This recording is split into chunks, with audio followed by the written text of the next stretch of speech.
Sahabat Syiar, peninggalan Sri Baduga Maharaja Prabu Siliwangi mempunyai masing-masing kisah tersendiri, termasuk Talaga Rena Mahawijaya. Sebuah telaga buatan peninggalan kerajaan Pajajaran, namun hilang ditelan zaman keberadaannya.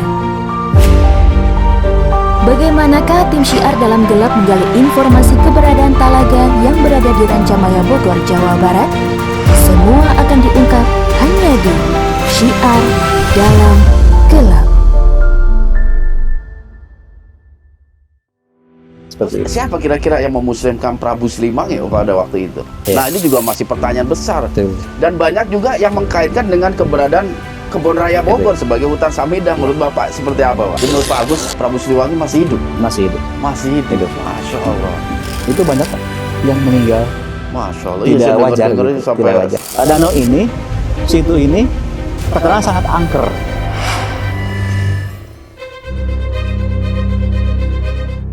Assalamualaikum warahmatullahi wabarakatuh. Alhamdulillah, wassalatu wassalamu ala rasulillah wa ala alihi wa sahbihi wa mawala. La haula wa la quwata illa billah, amma ba'd. Sahabat-sahabatku dimanapun kalian semua berada, syukur Alhamdulillah pada sore hari ini kami kembali menjumpai sahabat-sahabat. Saat ini saya syukur Alhamdulillah telah berada di Kecamatan Bogor Selatan, Kelurahan Rancamaya, Kota Bogor. Tentu sahabat-sahabat sudah paham keberadaan Syiar Dalam Gelap di Kelurahan Rancamaya. Tidak lain tidak bukan, kita akan mencoba menggali informasi dengan beberapa masyarakat dan juga budayawan kita berkaitan dengan situs yang menjadi peninggalan besar dari kerajaan Pajajaran. Sahabat Syiar, memang ketika kita mengulik sebuah sejarah, mengupas sebuah sejarah yang berkaitan dengan raja-raja Nusantara, kerajaan-kerajaan yang pernah jaya di bumi tanah Jawa ini, itu semua merupakan sesuatu yang sangat menarik. Apalagi ketika para ahli sejarah masih belum mampu untuk memberikan sejarah yang akurat sesuai dengan data ataupun peninggalan-peninggalan yang ditinggalkan oleh para leluhur kita. Kita semua tahu bahwasanya kerajaan Sunda yang terbagi menjadi dua, kerajaan Sunda Pakuan dan juga Sunda Galuh ini pernah dipimpin oleh satu maharaja yang sangat masyhur dan terkenal. Beliau kita kenal dengan sebutan Prabu Siliwangi. Dan kalau kita mencermati prasasti yang ada di batu tulis, tentu kita sama-sama akan mengetahui tentang keberhasilan-keberhasilan yang telah dicapai oleh Prabu Siliwangi, yang diantaranya bahwasanya beliau membangun gunungan-gunungan, parit-parit, jalan, juga Telaga Rena Mahawijaya. Selain itu juga beliau mampu untuk membangun sebuah hutan yang dikenal dengan nama Hutan Samidah. Sahabat Syiar, insya Allah saya telah didampingi oleh Bapak Agus selaku budayawan Bogor, yang saya akan mencoba untuk menggali informasi terkait peninggalan-peninggalan kerajaan Pajajaran yang masih tersembunyi dan tersimpan cukup rapat. Assalamualaikum Pak Agus. Waalaikumsalam warahmatullahi wabarakatuh. Alhamdulillah, sehat ya? Alhamdulillah. Sampurasun. Rampes. Alhamdulillah. Dan juga ada di samping Pak Agus ini Pak Jaja sebagai masyarakat yang dulu memang pernah tinggal di lokasi Kelurahan Rancamaya ini. Ya, dan posisi kita ini kalau menurut zaman dulunya merupakan lokasi Telaga Rena Mahawijaya, dan di samping kiri saya ada satu perbukitan, banyak perbukitan yang disebut dengan Badigul Jaya. Pak Agus, ini memang menarik ya kalau kita mencoba untuk menggali tentang sejarah. Apalagi yang kita gali ini seorang tokoh raja maharaja gitu, yang beliau ini memiliki satu kemasyhuran. Iya, baik dari zaman dulu sampai saat ini nama beliau ini kerap sering disebut baik oleh budayawan, sejarawan yang mereka terus menggali dan untuk mencari kebenaran tentang sejarah perjalanan Prabu Siliwangi. Nah, ini yang pertama sekali yang saya pengen tahu nih, siapa sebenarnya sih yang membangun gunungan-gunungan Badigul ataupun Telaga Rena Mahawijaya ini? Mungkin kita mulai dari kakeknya Prabu Siliwangi yang bernama Prabu Niskala Wastukancana. Oke. Nah, beliau punya putra dari istri yang kedua dari Lampung, Dewi Surkati, yang bernama Susuk Hariwungan dan adiknya Susuk Halusi. Nah, Prabu Niskala memerintahkan putra yang pertama untuk memperbaiki dan merehabilitasi Istana Pakuan. Kemudian adiknya Salusi yang menata Telaga Rena Mahawijaya ini. Nah, itu berarti paman daripada istri Prabu Siliwangi yang bernama Kenting Manik Mayang Sunda. Oke. Ya, sekaligus juga sebetulnya itu adalah uaknya. Uak ya. Karena memang kakek atau bapaknya Prabu Siliwangi ini punya saudara beda ibu, Niskala Dewa Niskala itu bersaudara dengan Susuk Hariwungan Jawa Sulawesi, hanya beda ibu. Beda ibu ya, gitu, Masya Allah. ya. Jadi hakikatnya memang istilahnya itu pondasi awal pembangunan ini, situs-situs ini adalah paman atau uak dari Prabu Siliwangi. Prabu ya? Siliwangi atas Masya perintah Allah. dari kakeknya Prabu Niskala Wastukancana. Dan di masa Prabu Siliwangi lah ini semua telah selesai dikerjakan, begitu? Iya. Nah, kita bisa menemukan tentang keberadaan situs ini adalah di prasasti batu tulis dan di naskah Parahyangan ya.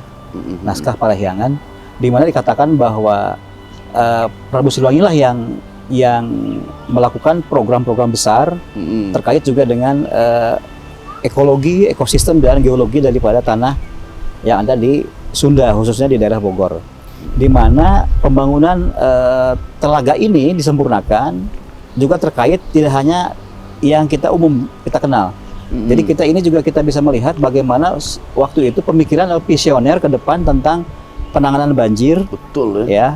Jadi dibuat cekungan atau embung-embung atau endapan ini, supaya air-air yang mengalir dari Gunung Gede Pangrango itu, ya, itu bisa terkonsentrasi atau dikumpulkan di sini gitu. Telaga, ya. Nah, kemudian juga untuk irigasi, artinya bisa memperbaiki, meningkatkan produksi pertanian waktu itu. Betul. Nah, kemudian yang dikerjakan adalah membuat gunungan atau katakanlah bahasa itunya adalah sasakala. Ya, nyian sasakala untuk tempat ibadah. Ibadah. Artinya kan sebetulnya kita juga harus munjung. Betul. Munjungnya kepada siapa? Munjung itu kepada Allah gitu ya. Betul. Nah, di sini ada penghormatan terhadap leluhur yang disebut dengan upacara serada gitu. Upacara serada. Jadi di Badigul itulah, di tengah-tengah danau itulah yang dibuat untuk upacara-upacara sifatnya daripada keyakinan Sunda Wiwitan. Dan harus saya katakan bahwa Prabu Siliwangi itu bukan Hindu. Tapi adalah Sunda Wiwitan. Asalnya. Jadi kerajaan Pajajaran ini memang Sunda Wiwitan ya? Sunda bukan Wiwitan. kerajaan Hindu. Bukan. Ini yang salah yang harus kita koreksi gitu. Walaupun belakangan setelah menikah dengan Nyai Subang Larang, Prabu Siliwangi itu masuk Muslim. Masuk Muslim gitu ya. Hanya beliau demokratis, tidak mengajak rakyatnya untuk ikut serta-merta masuk Muslim, tidak alami saja begitu. Dan kita bantah juga tidak ada anaknya yang namanya Kian Santang mengejar-ngejar untuk memuslimkan. Muslimkan, tidak ada itu. Terus siapa kira-kira yang memuslimkan Prabu Siliwangi pada waktu itu? Ketika beliau mendatangi atas perintah kakeknya waktu itu, mendatangi sebuah pesantren di Karawang. Karawang itu kan bagian dari kerajaan Sunda, di mana waktu itu sudah ada rombongan Laksamana Cengho yang tinggal di Karawang. Namanya Syekh Kuro atau Hasanuddin nama aslinya. Kemudian dia bergelar Syekh Kuro. Nah, punya santri namanya Subang Larang. Subang Larang. Padahal Subang Larang itu adalah masih cucunya juga dari Wastukencana. Putranya Ki Gedeng Kasmaya. Ki Gedeng Tapa ya. Ki Gedeng Tapa. Yang pesantren di Karawang. Jadi boleh menikahi santri asal sudah masuk Islam. Dan Prabu Siliwangi belajar Islam 3 bulan kurang lebih. Masya Allah, ini luar biasa ini ya, pandangan sejarah tentang perjalanan Prabu Siliwangi. Tapi tentang keberadaan Kian Santang sendiri memang ada sosok itu ya? Ada sosok itu, karena dari Nyai Sumanglarang itu Prabu Senggi punya putra yang terkenal. Yang pertama Walang Sungsang atau Cakrabuana atau Haji Samadullah, yang belakangan nanti membuat istana di Pakuwati di Cirebon. Cirebon ya. Kemudian yang kedua Nyai Rara Santang. Nyai Rara Santang. Ibunya dari Sesari Hidayatullah atau Sunan Gunung Jati. Kemudian yang ketiga Kian Santang yang nanti di daerah Garut Garut gitu, ya. gitu. Sebelumnya sudah menikah dengan Nyai Ambed Kasih Ambed Kasih. Majalengka dan Nyai Aceh Bedaya juga. Oh, masya Gitu. Allah, masya Allah, luar biasa. Dan memang apa ya, di Prasasti Batu Tulis juga disebutkan bahwasanya Prabu Siliwangi 2 kali dinobatkan dia. Betul, betul dinobatkan. Jadi kenapa dinobatkan 2 kali? Pada saat ayahnya yang bernama Prabu Dewa Niskala atau Ningrat Kancana itu diberi sanksi moral oleh hukum adat di sana karena ada yang dilanggar gitu ya. Kalau tidak salah menikahi wanita hulu lanjaran dia, yang tidak boleh lah gitu. Nah, kemudian akhirnya kan diberhentikan, digantikan oleh putranya yang namanya Jaya Dewata. Jaya Dewata. Di sana bergelar ketika dilantik itu Prabu Guru Dewata Prana. Dewata gitu. Prana, Nah, betul. lalu beliau menikahi putra uanya setelah diberitahu oleh Amuk Wurugul. Iya, Amuk Amuk Wurugul. Wurugul bertransit ke sini bertemu dengan Mayang Sunda dan dinikahkan dengan putra uanya. Dan pada akhirnya ketika ayahnya itu mengundurkan diri dalam arti selesai tugasnya, mertuanya maksudnya ya, maka diserahkanlah ke Prabu Siliwangi yang disebut dengan Kerajaan Sunda Pakuan.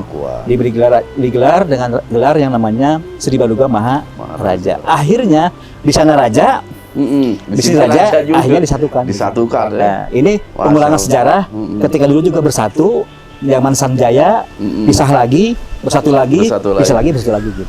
Luar biasa gitu, ya. ya. Memang betul ada sebuah ungkapan kadang sejarah akan berulang gitu. Akan berulang betul ya. Iya. Iya betul. Wah, ini menarik lagi. Iya. Jadi memang apa fungsi telaga ini bukan untuk kebutuhan kerajaan aja, tapi masyarakat. Fungsi ya. irigasi dan lain sebagainya. Pertanian ya. Tapi apa betul kalau zaman dulu itu di tengah-tengah telaga juga ada makam-makam raja-raja Pajajaran itu? Nah, kita melihat seperti di daerah tadi Panjalu. Itu kan pusat daripada Sunda Galuh ya. Sunda Galuh. Di sana ada Situ Lengkong, tengah-tengah kan ada pemakaman begitu. Betul. Nah, di sini juga sama begitu. Jadi itu betul ada korelasinya. Ada korelasi, ada tipologi. Nah, dan telaga ini juga atau embung-embung ini sebetulnya juga mengikuti juga pola-pola yang dulu.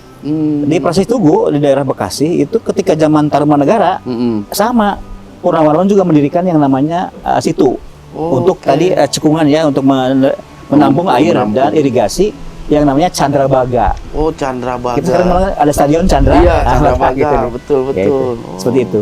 Termasuk juga di Majapahit, Air Langga dan sebagainya juga membuat itu seperti dan itu. sampai sekarang ya. Ya, sampai sekarang. Sekarang pemerintah juga kerap membuat itu kan, namanya apa? Waduk-waduk lah. Makanya kita muncul ada Ciliwung itu ada Sukamahi kan. Betul. Ada soretan Ciliwung dengan Cisadane. Iya. Perlu Pak Hakim juga ketahui bahwa di Kota Bogor ini dihapit oleh 2 sungai. Iya, 2 sungai besar. Ciliwung adalah laki-lakinya, Cisadane adalah perempuannya. Perempuannya ya. Masya Allah. Gitu. Walaupun bersumber dari mata air yang berbeda ya. Dari sama-sama dari Gunung Gede Pangrango. Oh, sama-sama dari Gunung Gede ya. Dan ini juga yang mengapit pusat pemerintahan daripada Pajajaran itu sendiri. Betul. Ya. Ada Gunung Salaka, ada Gunung Gede Pangrango. Gede Pangrango. Wah, ini luar biasa, ini menarik sahabat sial. Ya, apalagi ketika kita berdiskusi dengan orang yang tepat yang memang tahu tentang sejarahnya ya. Dan ternyata memang ada satu kesimpulan bahwasanya Telaga Rena Mahawijaya ini memang memiliki kemiripan baik fungsi atau pembuatannya gitu, karena memang sama-sama Raja Sunda ya mereka. Yang satu Sunda letaknya di Galuh, di Panjalu, yang satu letaknya di Bogor Pakuan ini. Terus ini Pak Agus nih ada juga apa namanya yang menarik gitu untuk kita sama-sama bahas ini tentang apa yang dicantumkan dalam prasasti. Tentang adanya hutan Samida. Nah, ini juga masih pertanyaan besar. Dan banyak juga yang mengkaitkan dengan keberadaan Kebun Raya Bogor sebagai hutan Samida. Menurut Bapak seperti apa, Pak? Betul itu. Jadi Samida itu dalam bahasa Jawa namanya ploso atau plasa gitu ya. Oh, plasa. Jadi makanya gede kan kota ploso ya. Nah, leuweung yang memang ditanami oleh pohon Samida. Pohon Samida ini kerap dihubungkan dengan untuk dibakar ya, terutama untuk pada saat upacara-upacara keagamaan. Keagamaan. Gitu. Nah, kalau di Rancamaya ini kita mengenal namanya Gunung Gadung. Gunung Gadung. Gunung Gadung. Tapi kalau Sabida itu akan lebih mengarah ke yang disebut dengan Kebun Raja. Kebun Raja. Nah, kita mengenal Botanical Garden ya, atau Kebun Raya, itu Kebun Raja. Kebun Raja. Yang sebetulnya dikembangkan kembali oleh Baron van Inhofe. Oh, Belanda ya, orang Belanda. Kemudian pada zaman Raffles ya, General Raffles Inggris, dengan mendatangkan ahli botani dari Jerman yang menjadi warga negara Belanda gitu. Dan sebetulnya kita kait dengan tadi diskusi tadi, bahwa pada saat Jakarta atau Sunda Kelapa itu panas, lalu beberapa petinggi Belanda itu mendirikan tempat yang lebih sejuk, pindah ke Mester Jatinegara. Jatinegara yang awalnya pedalaman, itu berkembang menjadi kota, maka dicarilah tempat yang lebih sejuk. Lebih sejuk lagi, terus ke selatan. Ke selatan, akhirnya ketemu di kebun yang dulu udah dibuat oleh tadi. Berarti pemikiran Prabu Siliwangi luar biasa. Ya. Jangka panjang. Visioner. Benar. Masya Allah. Dan ini sangat baik sebenarnya untuk menjadi contoh ya para pemimpin-pemimpin bangsa ya. Artinya dia berpikir jangka panjang, apalagi juga kaitannya semua dalam pelestarian alam. Dikumpulkan berbagai macam jenis-jenis tanaman di situ segala macam dalam rangka pelestarian alam.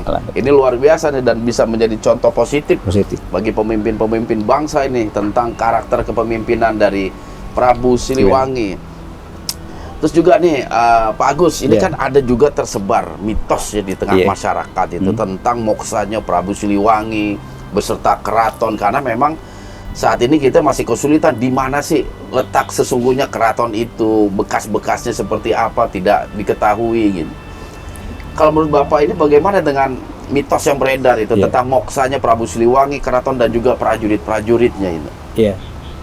Mengenai itu kita bisa berbeda pendapat ya. Betul. Tapi yang jelas kalau kita merujuk umur seseorang itu juga banyak contoh yang umurnya panjang. Contoh misalkan Nabi Khidir, kemudian juga umur Nabi Isa, kemudian juga umur Dajjal yang sejaman dengan Nabi Musa. Itu kan udah ribuan tahun ya. Betul. Hanya tidak mustahil kalau ada orang yang umurnya panjang gitu. Hanya memang kita lebih mengenal populer bahwa umur kita itu mencontoh kepada Nabi Muhammad SAW yaitu 63 tahun gitu ya. Tapi saya yakin untuk beberapa orang tentu bisa ya. Dan kita melihat kalau dari sisi tafsir, walaupun tafsir ini berbeda pendapat di Al-Baqarah 28 bahwa terjadi pengulangan gitu ya. Jadi mati dihidupkan, mati lagi dihidupkan lagi. Ini juga bisa jadi celah untuk menggali yang disebut dengan tadi moksa. Seperti itu. Jadi menurut Pak Agus, Prabu Siliwangi masih hidup? Masih hidup. Masih hidup. Masya Allah. Dan kita merasakan kan nilai-nilainya, namanya, sampai sekarang kita masih.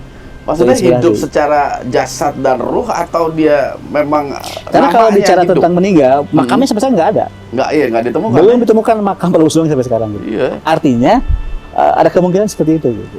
Oke. Berarti suatu saat dia akan muncul lagi ke alam kita. Kita kan mungkin bisa membayangkan bagaimana Nabi Isa turun lagi. Kan nanti bersama Imam Mahdi. Betul. Kan Nabi Isa di abad 0 Masehi lahirnya. Betul, 0 Masehi. Sementara Prabu Siliwangi kan munculnya di abad 15. Gitu. Itu lebih pendek. Meninggalnya di abad 16 ya ininya. Cuman kalau untuk dikaitkan dengan situs prasasti sebagai ungkapan anaknya Surawisesa membuat itu gitu untuk memperingati wafatnya atau moksanya, itu memang dikaitkan dengan itu. Jadi Prabu Surawisesa itu ibunya adalah Mayang Sunda.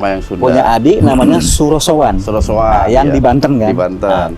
Nah, Surawisesa ini ingin mengenang sekali kebesaran ayahnya. Betul. Intinya adalah bahwa memang estafet kewin itu puncaknya atau bahasa kita masterpiece-nya dalam karangan buku itu adalah di Prabu Siliwangi ya. Betul. Nah, makanya dibuat pengeling-eling yang disebut dengan prasasti batu tulis. Nah, dijelaskan jasa-jasa daripada ayahnya gitu. Tadi di samping membuat gunungan, tempat pemujaan, balai, tempat ibadah lah kita menyebutnya. Kemudian juga memperbaiki dan menciptakan lebih bagus Talaga Rena Mahaja yang sebelumnya sudah ada. Kemudian juga membuat jalan atau disebutnya bahasa Sunda ngabalai. Ya, artinya dikasih batu gitu. Dan hal-hal yang lain seperti juga ekspedisi memperluas, memperkuat wilayah pertahanan. Membuat paling pertahanan. Wah, itu luar biasa itu. kita malah sebut dengan jero kuta. Itu kan artinya jero kota. Iya, dalam artinya, kota ya. Dan keraton itu kalau saya ketahui dari berbagai sumber itu memanjang dari batu tulis, dari lawang lawang gintung sampai ke lawang saketeng memanjang gitu. Iya. Dan di sana itu dicirikan oleh pohon paku yang berjajar. Makanya disebut Pajajaran. Kerajaannya bukan Pajajaran, tapi kerajaannya Sunda. Kerajaan Sunda. Ibu kotanya adalah Pakuan, Pajajaran. Betul. Ini juga bagian daripada semangat atau spirit bahwa ternyata memang di Sunda tidak ada kasta. Betul. Adalah egaliter. Sejajar. Tidak ada kasta gitu. Dan ini dibuktikan dengan bahasa. Kalau Pak Hakim melihat bahasa Sunda yang di Parahyangan itu ada pengaruh daripada Jawa. Ada kromo inggil. Bahasa Sunda yang asli itu adalah bahasa Sunda Bogor dan Banten yang tidak ada kasta. Sejajar gitu. Adapun bahasa Sunda Parahyangan, Cianjur, kemudian Bandung dan sekitarnya ada yang namanya kasta-kasta gitu. Makan, dahar, tuang, wadang, gitu kan? Bogor dahar itu. Nyatu, kan itu kan? gitu. Seperti itu. Gitu. Masya Allah, luar biasa. Semakin menarik ya. Iya. Jadi memang Pakuan itu diambil dari itu ya, karena pohon ini. Pohon paku yang berjajar. Kalau nggak salah saya juga pernah baca sejarah itu ketika datang utusan Portugis kalau nggak salah ya ke keraton, dia melihat bangunan yang berjajar begitu masuk. Masya Allah, luar biasa.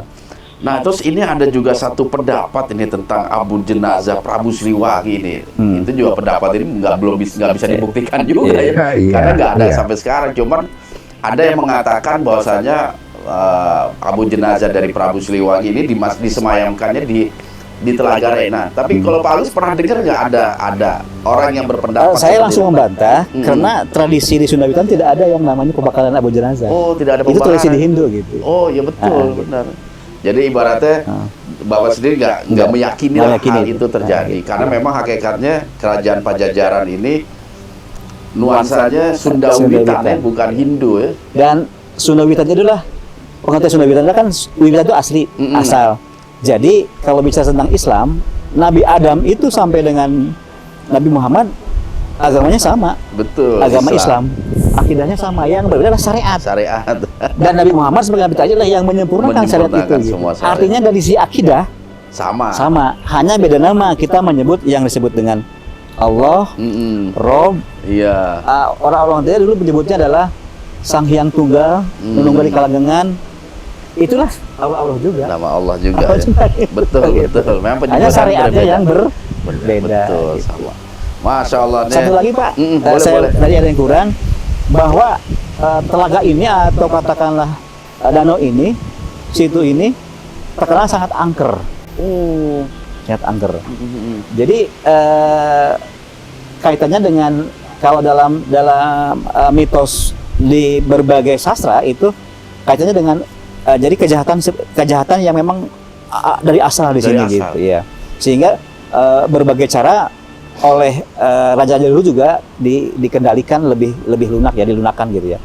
Dan terakhir memang yang bisa mengendalikan bahkan melunakkannya adalah tokoh kita Haji Asari Mama Wakom. Itu yang mengendalikan, yang membersihkan situ ini, atau karena ini luas sekali Pak. Tidak hanya Rancamaya, ini dari mulai Bojongkerta ini luas sih. Cekungan seperti ini sama dengan Rawalakbok yang di daerah Pangandaran, Banjar itu oleh Abah Sepuh Suralaya. Seperti itu gitu. Jadi dibersihkan gitu, luas gitu.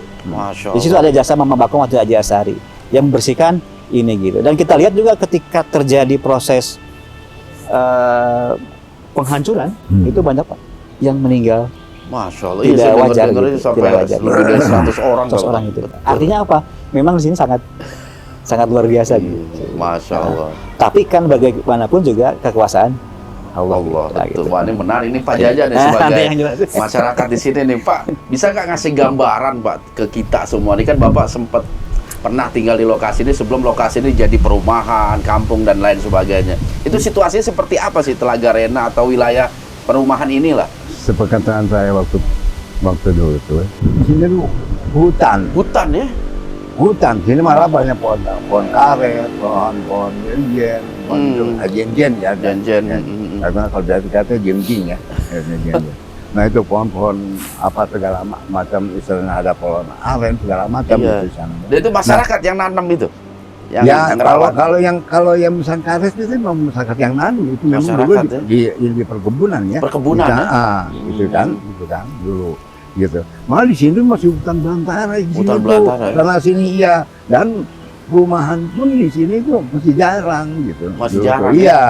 Masya Allah. Saya ingat dulu juga suka main bola di sini. Itu kan, Ada lapangan berarti? Iya, ada lapangan dulu di sini. Oh. Nah, itu kan. Itu sekitar tahun berapa itu, Bah?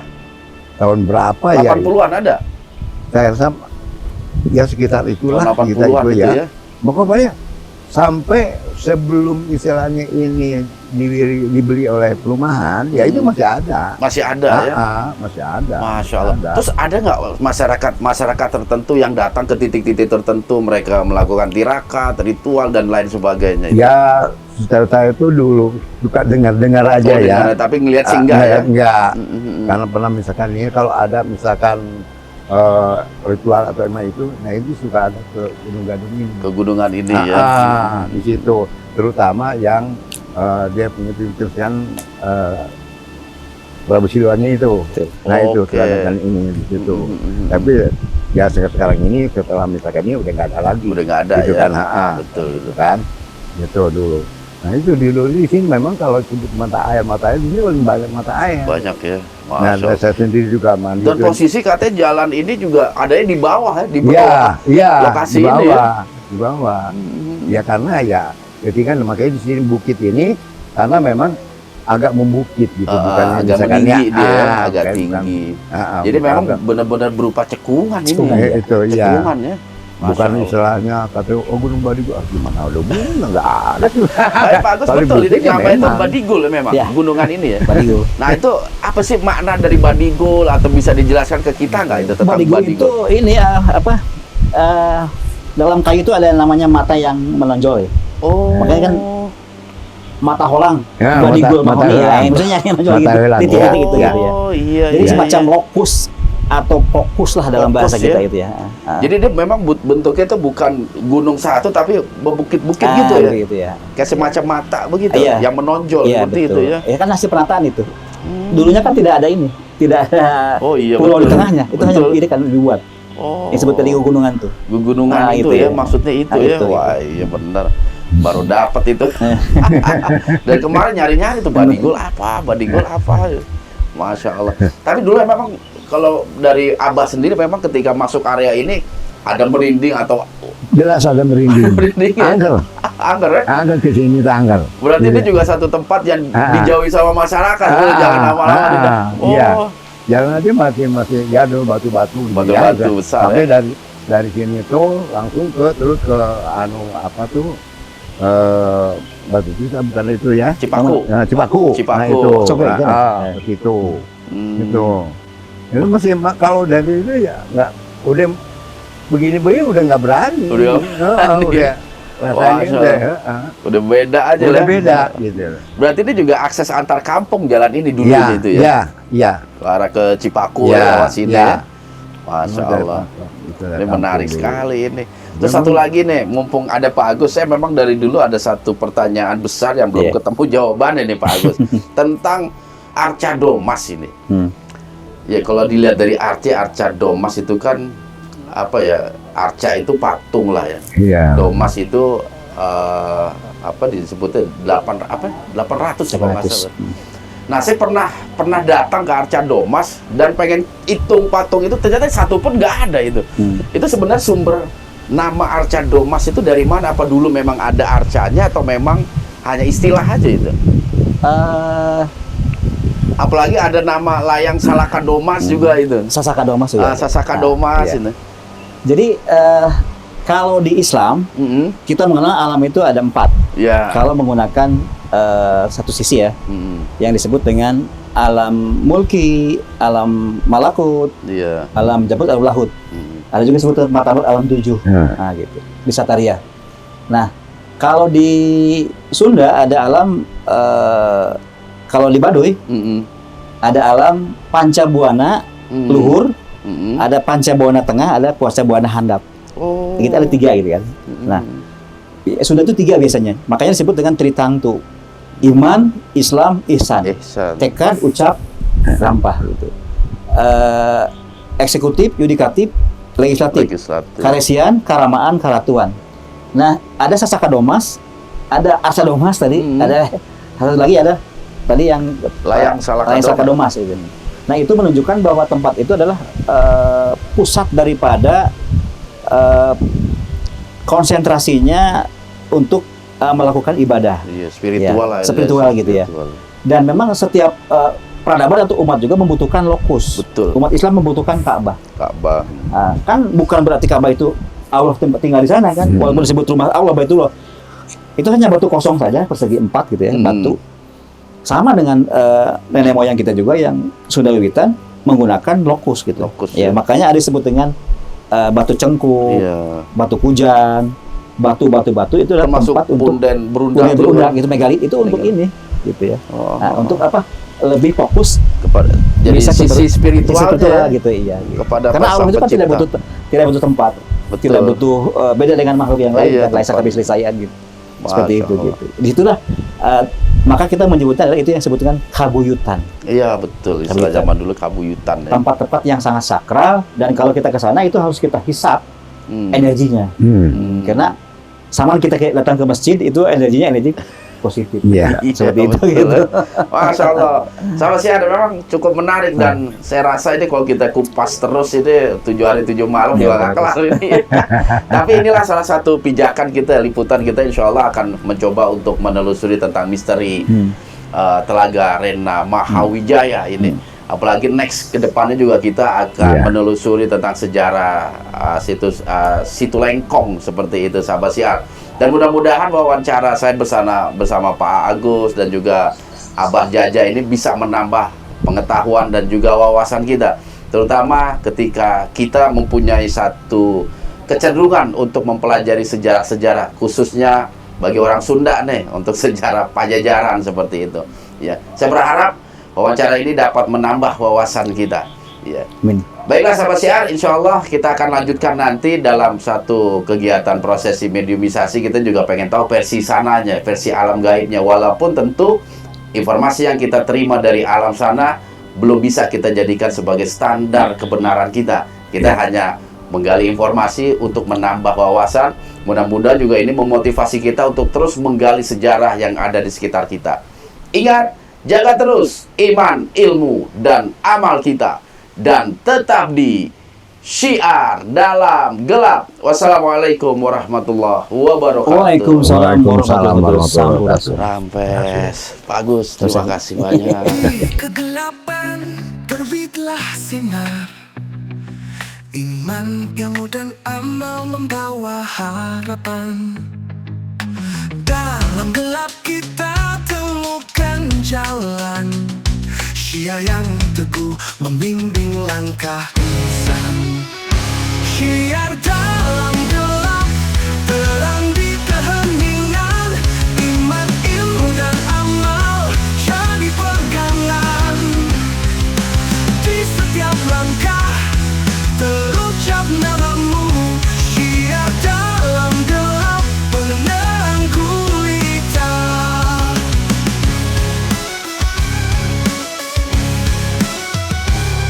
Dalam keheningan malam yang sunyi, terukir kebesaranmu dalam hati. Ilmu yang dipelajari, iman yang tumbuh, amal yang diamalkan, tanda kesungguhan.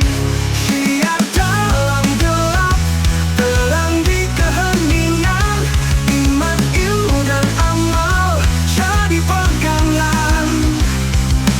Di setiap langkah terucap namamu, Syiar dalam gelap, penerang gulita. Dalam setiap duka dan ujian, terangi hati dengan keimanan.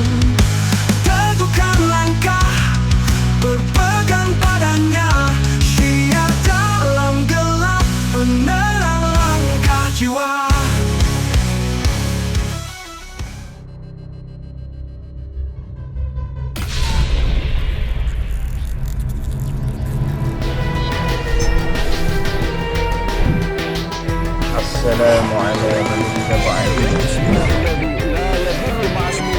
Oleh sebab itu, jaga terus iman, ilmu, dan amal kita.